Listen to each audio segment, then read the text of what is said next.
Ibadah apa Pak yang bisa saya lakukan? Apa yang bisa Anda lakukan ketika itu? Banyak berzikir, saya masih bisa. UNA Ramadan bersama ANB. Ustadz, ini ada pertanyaan dari saudara kita yang berprofesi sebagai pedagang dan aktif di malam hari, terutama kaitan dengan Lailatul Qadar. Pertanyaannya adalah, apakah pahala Lailatul Qadar hanya bisa didapat bagi orang yang iktikaf di masjid saja, Ustadz? Atau orang yang berdagang itu juga bisa dapat pahala Lailatul Qadar? Kemudian mana yang lebih utama, kita iktikaf atau kita berdagang di malam hari, bahkan sampai sahur, agar kita bisa dapat uang untuk kebutuhan diri dan keluarga, sehingga tidak meminta-minta dan bahkan kita bisa berbagi juga, Ustaz? Alhamdulillah wassalatu wassalamu ala Rasulillah.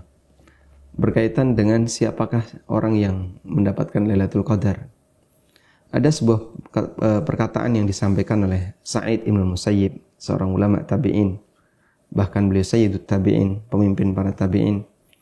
Beliau menyampaikan sebuah pernyataan, man syahidal isya fi lailatul qadri, siapa yang hadir melaksanakan sholat isya, atau siapa yang melaksanakan sholat isya baik berjamaah maupun tidak berjamaah. Kalau teks beliau sih man syahidal isya, hadir sholat isya, ya, maksud beliau mungkin di situ adalah melaksanakan sholat isya berjamaah.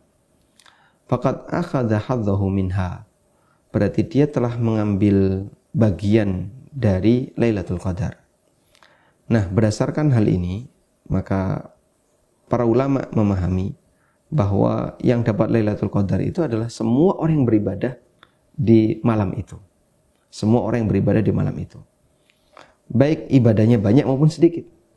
Sehingga kalau misalnya orang menjalani Lailatul Qadar minimalis, paling minimal, misalnya dia cuma sholat isya saja, sholat maghrib, sholat isya, nggak sholat apapun, tidur aja dari mulai maghrib, dia nggak ngapa-ngapain, kemudian isya dia sholat, setelah itu tidur sampai subuh.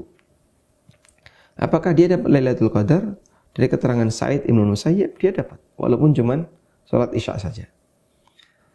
Sehingga siapapun punya peluang untuk dapat Lailatul Qadar di antara kaum muslimin, walaupun ibadahnya sangat sedikit. Maka ketika Anda sadar di malam itu adalah Lailatul Qadar, atau punya harapan itu adalah Lailatul Qadar, walaupun Anda pedagang, misalnya penjual makanan malam, atau Anda harus kerja di waktu malam, insya Allah Anda tetap punya kesempatan untuk itu. Ibadah apa Pak yang bisa saya lakukan? Apa yang bisa Anda lakukan ketika itu? Banyak berzikir, saya masih bisa. Jadi melayani konsumen sambil berzikir, silahkan. Lalu apa lagi? Mungkin mendengarkan kajian. Mungkin ini, mungkin itu. Termasuk menderma, sedekah. Sehingga saat Anda melakukan ibadah apapun di malam itu, di posisi apapun profesi Anda punya peluang untuk mendapatkan Lailatul Qadar. Termasuk wanita haid. Wanita haid memang tidak bisa sholat dan tidak bisa baca Quran menurut pendapat sebagian ulama. Tapi dia bisa zikir, memperbanyak zikir. Saya nggak bisa baca Quran, maka saya banyak zikir. Silahkan. Dan masing-masing akan punya amal yang tersimpan di Lailatul Qadar. Karena yang penting di situ adalah bagaimana dia di malam itu beribadah kepada Allah Subhanahu wa taala. Memang yang ibadahnya banyak punya kesempatan lebih besar. Wallahu a'lam.